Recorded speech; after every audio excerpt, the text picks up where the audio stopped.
Hello, welcome to a video about component creation in DIYLC. I'm going to do a couple of component requests that are being asked for. The reason that I'm making this video is that there's been an open issue request on DIYLC about, can't find it now, of course, creating components, walkthrough or video. And that's me, M0JXD, so I thought it would be good to actually work on this. And I said, coming to Christmas, which is about now, it's a few days before, as you can see, I might have some time. So I've put myself into a corner and I feel like I've got to do it now. So I've contributed before, and we're going to have a look at sorting out a couple of these issues, and I'll walk you through how I do them, and it should be good. So let's go back to my little presentation. I just made this so we got something to follow at least, or to just hold information in. And I'll put this, like, if I do anything, if I post it, I'll put a link to this somewhere. So what we're going to do is we are going to install Eclipse first. I mean, you're probably fed up if you've ever done coding tutorials and they go through the download and install. You can work this out, right? You know, you download it and so download the Eclipse installer from eclipse.com, downloads, download times 8664, that's mine, tar.gz. Right, let's go back to those install instructions we had. Yeah, I'm on Linux, by the way. I'll get to that in a minute while we're downloading Eclipse. But in terms of what we're going to do, we'll install Eclipse. It should be fairly easy. I mean, I'm running on Linux, so it's a touch more complicated for me. But if you're using Windows and that, it's just a case of getting the executable. We're going to go and get the source code downloaded.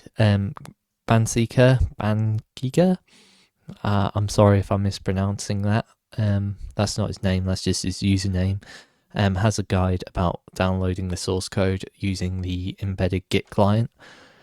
So we'll do that and we'll get it running.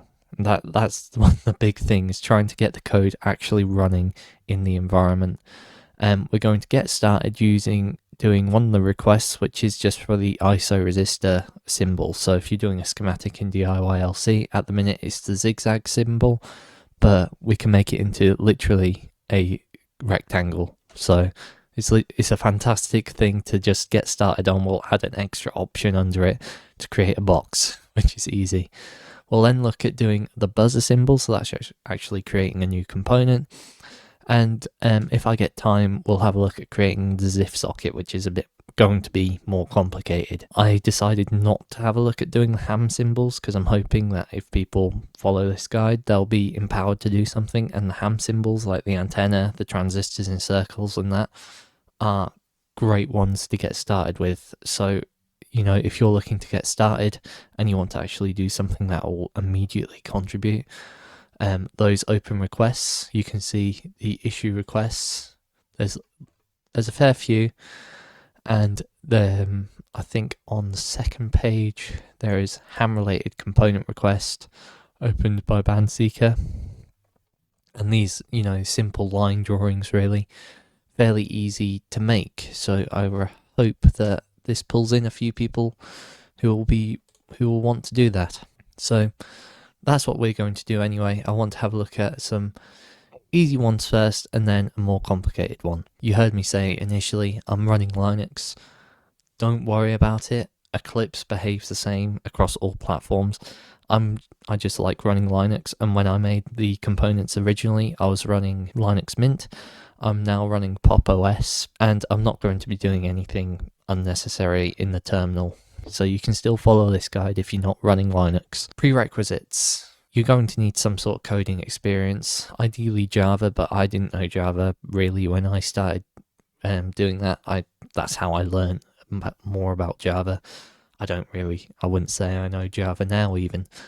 But if you know a bit of C or C++, like you've done some Arduino, you should be good to go. Even like Python and that, if you know some basic programming concepts, you should be away. The concepts I reckon you'll probably need are just, your basic stuff, functions, control statements, your loops, and an initial understanding of loop, just like what is a class, how do you instance a class into an object, and sort of how they behave. The other thing you'll need is some Google Field experience. So just if you run into a problem, you can find solutions to the problem, which really just leads into that last bit of persistence and grit to get through things. Because I mean, to even create like my first component, which was like literally a current source symbol and a voltage source symbol, I mean, that took me like many days, right? So, and I could have just gave up, but I wanted them in there, and I was fed up of doing them with the built-in utility, like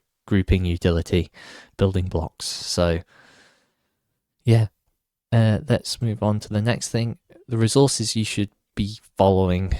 I mean, that's a poor choice of word, but resources to help you, that's better. The wiki that Bancika has made, that just describes everything, so that's under the code.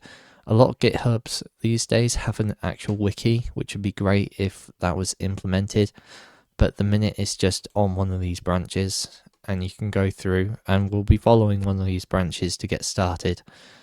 So, and this has lots of useful information under here. The official Java docs, you want the Java tutorials. In particular, you'll be using the Java 2D documentation. Now, to be honest, it's been like over a year, I think, since I last did these, so I have forgotten everything. So I'm going to be relearning this as I go. But it should be good, and this is the best to follow, really. This is Oracle official Java documentation, and there's other places of documentation, but this is the tutorial style, so it's explained in a bit more down-to-earth language. And that should be it for now. Yeah, that's a blank slide for now. As I go, if we find anything, we'll just add them to that. So anyway, let's roll. I noticed in my original video, I never mentioned these.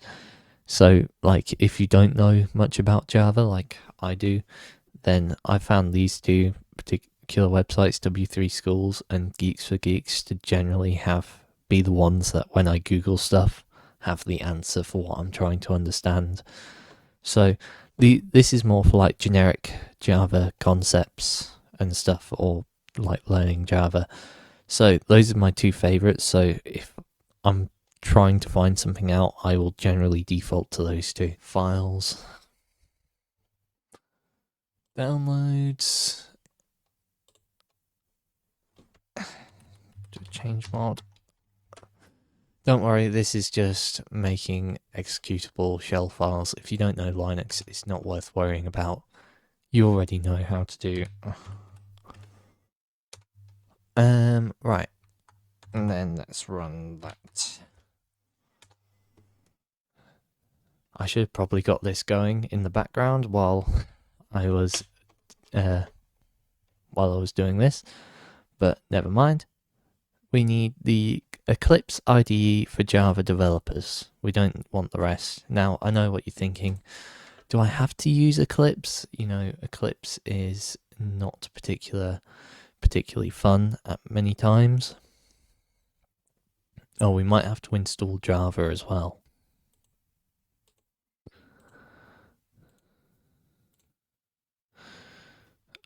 Yeah, you have to accept the agreements.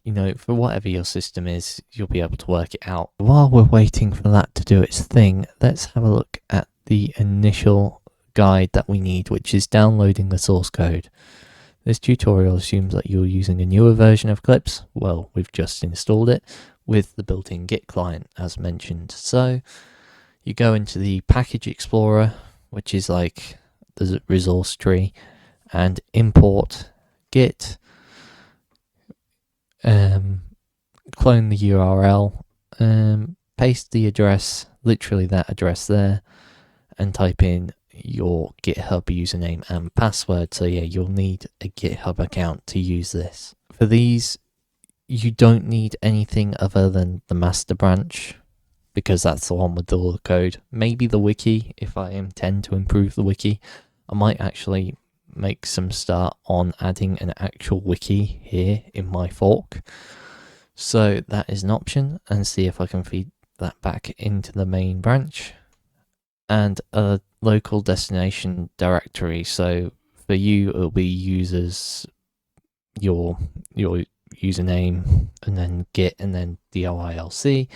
For me, it'll be my home directory, and then maybe wherever it goes is probably going to be okay. It'll take a minute to sort itself out. And then on importing, yeah, again, you don't need the server API, but you do need core, library, and swing. Those are the 3 aspects. Voila, you're done. So, and you can start with the launch configuration. Now, I usually have initially a bit of a problem getting things to work, because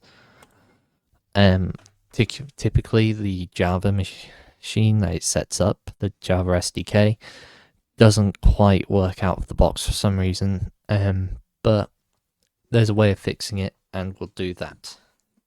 Building is the next thing we need to have a look at, because basically we want to build it and run it.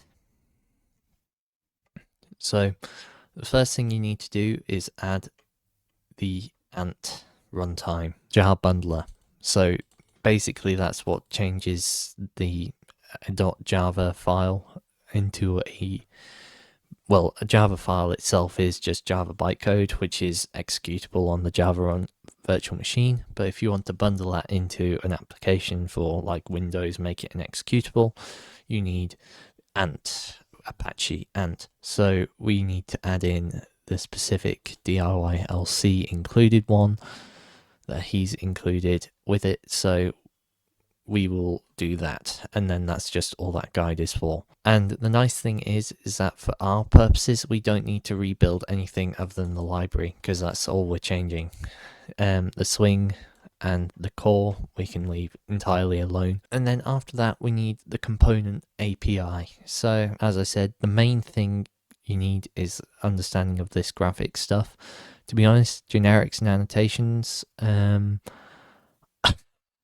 I've forgotten everything I know about Java. That's going to be great, isn't it? Start menu entry, create a launch Eclipse workspace. Yep, that works for me. Use this as the default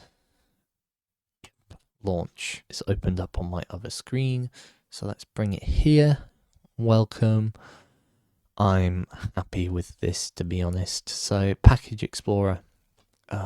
Why has it got to do this? All right, so Package Explorer, we saw we need to import a project. So from Git, repositories from GitHub. Oh, they've changed it a bit since the last time I used it. Import projects from Git. I think that's still the one we can use with the clone URL. And that's the way we will go. So we'll go projects from Git. I think you can probably just do it either way. Clone URL it was.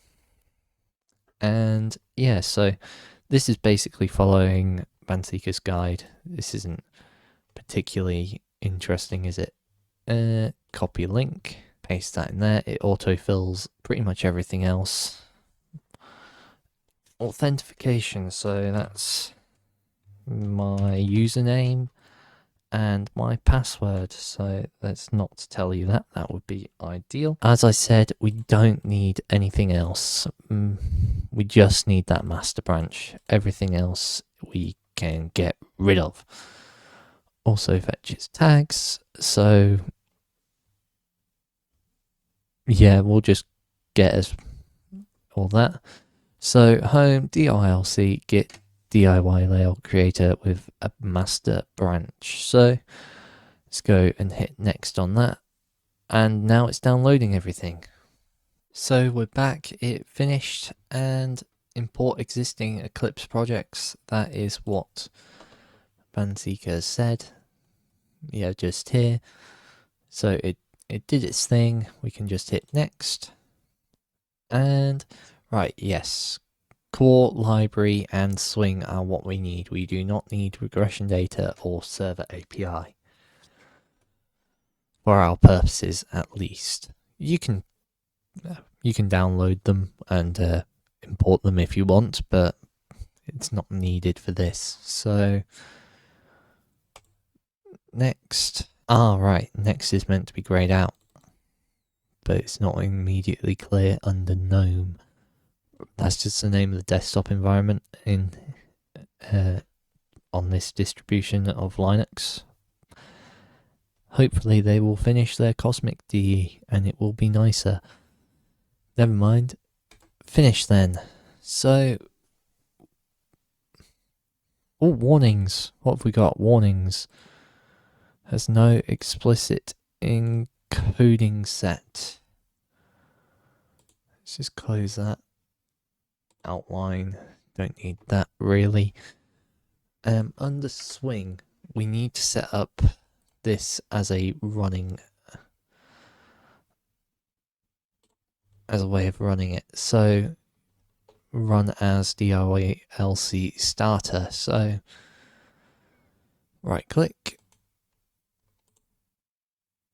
Oof, this is going to be painful if this is everything going to go this slow.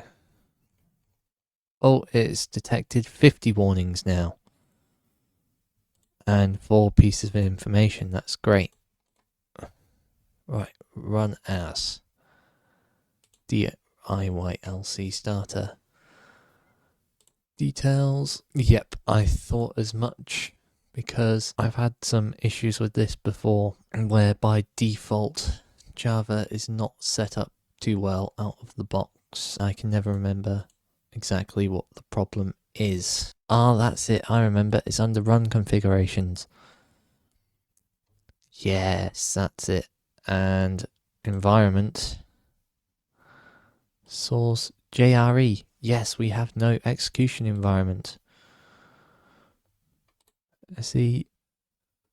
Apply and close. Java SE. Yep, that's what I kind of want. I want the latest Java runtime environment.